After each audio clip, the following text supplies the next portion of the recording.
Bonjour madame. Comment vous allez? Je vais très bien. Installez-vous. Merci. Bonjour Madame Lydia, bonjour Madame Léchevine. Donc je suis ici dans le cadre d'une émission on vient de lancer, Femmes Étoiles, d'utiliser les parcours de femmes inspirantes pour inspirer et motiver les autres femmes qui n'y croient pas, ou des femmes qui ont une étoile éteinte. Donc voilà. Et en regardant les parcours des femmes qui pourraient inspirer, je trouvais que votre parcours pourrait inspirer plusieurs femmes. Alors c'est pour ça que j'aimerais aussi avoir votre expérience, le vécu, d'abord votre parcours à l'université et comment vous retrouvez en tant qu'échevine et aujourd'hui députée fédérale. Est-ce que tout a été rose pour vous? Est-ce que vous avez rencontré aussi des obstacles? Donc voilà, si vous pouvez un peu nous parler voilà, de votre parcours. Alors, mon parcours n'est pas du tout un parcours linéaire et facile. Parce que je pense que, je dis toujours aux gens, quand tu veux ressembler à quelqu'un, il faut aussi passer par toutes les épreuves que cette personne a endurées. Je suis arrivée en Belgique à l'âge de 6 ans. J'ai fait tout mon cursus scolaire en Belgique, primaire, secondaire, universitaire. J'ai fait un parcours universitaire sans faute. J'ai eu un master en droit à 22 ans. J'ai réussi en première session, chaque année, quasiment, avec grade, avec distinction. Donc, je peux dire, je connais pas l'échec scolaire. Ensuite, j'ai fait un master complémentaire, toujours en droit international privé. Il faut savoir que le droit international privé, c'est l'une des disciplines les plus compliquées en droit. Et vraiment, et on était, je pense, 5 ou 6, hein. C'est vraiment, c'est pas une discipline privée parce que c'est très technique. Et je sors de l'ULP avec un master, très fière de moi. Je suis, je pense, la seule noire de ma promotion. Je me dis, ah, c'est super. Parce que, et puis pendant toute ma promotion, je réussissais bien, j'ai des belles notes, donc je dis, c'est génial. Et mes collègues envoient leur CV, ils sont engagés dans les plus gros cabinets d'avocats de la place. Puis je dis, ah ben oui, je veux aussi postuler dans les gros cabinets. Je pense que j'ai envoyé une centaine de lettres de CV, lettres de motivation. J'étais jamais bien. Et le dernier entretien que j'ai eu, même, c'était un gros cabinet d'avocats. On était plusieurs et je fais l'interview finale. Et la raison pour laquelle on me refuse, je la trouve légère et superficielle.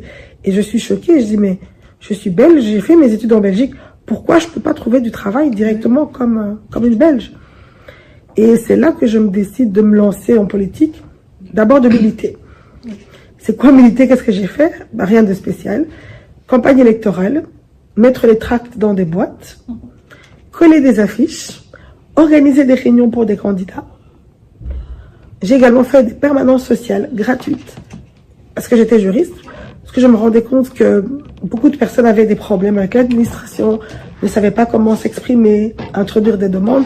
Donc j'ai fait les permanences sociales de deux grands mandataires et je les ai aidés gratuitement parce que je me suis dit, bon, je suis au chômage, mais j'ai envie, je peux pas rester comme ça à la maison. Je vais vraiment m'investir parce que au lieu de râler chez moi, il faut s'investir et c'est ce que j'ai fait. Et ensuite, j'ai été engagée à la ville de Bruxelles dans un cabinet politique de l'échevin de la régie foncière, du sport et de la propreté publique. C'est comme ça que j'ai commencé à travailler à la ville, il y a plus de 20 ans. Et en 2006, c'est les premières élections communales. On me dit, on a besoin de jeunes. Comme d'habitude, on va toujours chercher les jeunes. Moi, j'étais déjà une jeune dans le parti, donc j'avais les codes, etc. Donc, je me lance. Je suis élue pour la première fois comme conseillère communale. Mais après, le chemin n'était pas si facile. Toutes les élections qu'il y a eu en Belgique, j'étais candidate. J'étais candidate en 2007 au fédéral. En 2010 au fédéral. En 2009 à la région. En 2012 au communal. En 2014 à la région. En 2018 au communal. En 2019 à la région. Donc là, c'était ma 9e élection. Et c'est pas facile de faire 9 élections. Et c'est pas facile de pas être élu. Parfois de rater le siège de 100 voix. Et ce que je dis aux jeunes qui veulent se lancer en politique, tout le monde n'a pas le même parcours. Vous verrez qu'il y a certaines personnes qui ont un parcours linéaire. Première fois élu, première fois ministre, première fois député. Si vous regardez le parcours des autres et que vous voulez copier le parcours des autres, vous allez rater quelque chose parce que vous n'êtes pas l'autre. Et donc, du coup, moi, c'est seulement en 2020, après avoir été élue pour la première fois en 2006, c'est 14 ans après que je suis désignée échevine donc dans l'exécutif de la commune. 14 ans. 14 ans, c'est un enfant qui est en 3e secondaire. C'est long, hein? Oui. Et mon défi, c'était que je venais quasiment mi-mandat et que il fallait qu'on voit que on m'a pas pris parce que je suis dans le quota, que je suis une femme noire et qu'il fallait des femmes. On m'a pris parce que oui, je suis une femme, oui, je suis noire, oui, je suis socialiste, je suis militante et je suis juriste. Donc ça veut dire que j'ai des compétences, donc je sais de quoi je parle. Et j'ai vraiment travaillé pour que on puisse faire un mandat exemplaire.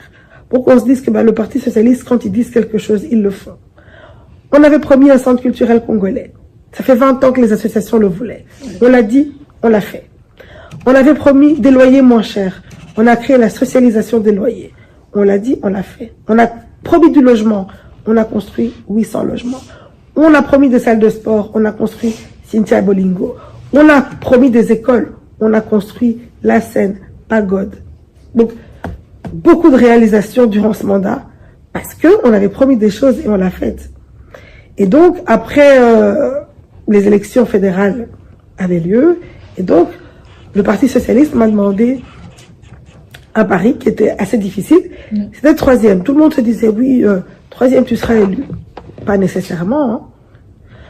Pour être élu, il faut faire des votes de préférence. Il ne faut pas que quelqu'un qui est très loin sur la liste te dépasse en voix, sinon tu perds. Et puis les sondages disaient que le parti avait 3 sièges, qu'on allait perdre un siège. Et si on perdait le siège, c'était le mien.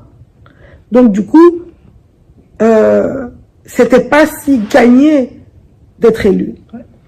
Et donc, je suis entrée en campagne avec mon bourgmestre qui a eu l'humilité de prendre la 4e place en se disant que lui, il allait apporter le 4e siège. C'était pas gagné non plus. Et on est entré dans cette campagne fédérale et je pense que on a vraiment travaillé sur le terrain parce que la gauche a gagné à Bruxelles. Divisée, mais a gagné. Alors qu'on disait que le Parti socialiste allait s'effondrer. À la région, on a maintenu nos 16 sièges. Et au fédéral, on a gagné un 4e siège. Moi, je suis 3e.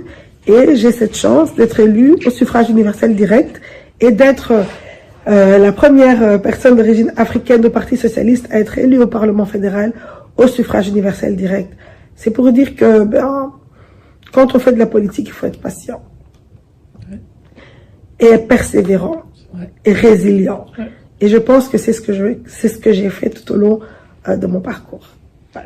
Impressionnant. Vraiment impressionnant. Je retiens 2 choses, la persévérance et la résilience. Plus de 100 CV, beaucoup auraient déjà abandonné parce qu'il y a beaucoup de personnes d'origine étrangère qui sont buteurs au même problème. Après leur diplôme, ils étaient meilleurs, ils avaient des meilleures notes. Après, ils se retrouvent voilà, en train de postuler 2, 3, 4 fois, ils abandonnent. Ils se disent, ouais, c'est pas pour moi. Je n'aurai pas la chance d'être retenu, donc voilà, j'abandonne, je passe à autre chose, ou soit voilà, on passe à l'oisiveté, on fait plus rien. Mais vous avez quand même fait plus de 100 CV, donc ça pourrait aussi inspirer beaucoup de personnes. Vous voyez, Madame Léchevine, Madame la députée, ça n'a pas été facile pour elle. Elle a tenu bon, elle a persévéré. Plus de 100 CV, quel courage, quelle résilience. Et je pense que voilà, c'est quelque chose qui pourrait aussi vous inspirer. De la diaspora africaine, pas seulement de la diaspora africaine, même pour les jeunes aussi, hein, belges, qui peuvent aussi, de femmes, qui peuvent se retrouver dans une même situation, soit on est wallonne, mais on a un problème, barrière des langues, on ne sait pas parler flamand, on n'arrive pas à avoir un emploi qui convient, qui correspond à son diplôme, continuez à persévérer. Et la deuxième chose, dans les domaines politiques, c'est après 14 ans que vous avez pu obtenir quelque chose qui correspondait à vos attentes et aujourd'hui député fédéral. Donc ça n'a pas été rose. Tout ça, c'est les fruits, les résultats de la persévérance, de la résilience et surtout aussi croire en soi. Parce que je trouve aussi que vous êtes une femme, en fait, vous dites ce que vous pensez, vous êtes vous-même. Donc, vous n'hésitez pas à défendre votre opinion en public. Vous n'avez pas peur de ce que les autres diront de vous. Vous faites ce que vous trouvez bon. Et je pense que ça, c'est grâce à la confiance en soi. Avoir confiance en soi, avoir une détermination. Ça, c'est déjà une base parce que quand on n'est pas déterminé, il suffit qu'il y ait un petit vent, on abandonne tout. Alors, le fait d'être déterminé nous permet d'aller plus loin, nous permet d'atteindre nos objectifs. Parce que, voilà, on n'est pas facilement désorienté par les opinions négatives. Mais franchement, bravo, chapeau, Madame Léchevine, Madame la députée. Et je pense que votre parcours pourrait inspirer plusieurs autres femmes, pas seulement dans la politique, aussi dans tout autre domaine. Les femmes à la recherche de l'emploi, les femmes universitaires, ou les femmes qui veulent se lancer dans la carrière politique. Je pense que vous êtes un bon modèle. Et je ne me suis pas trompée pour avoir cette interview avec vous. Merci encore une fois pour votre temps. Et à très bientôt. Merci beaucoup, à bientôt.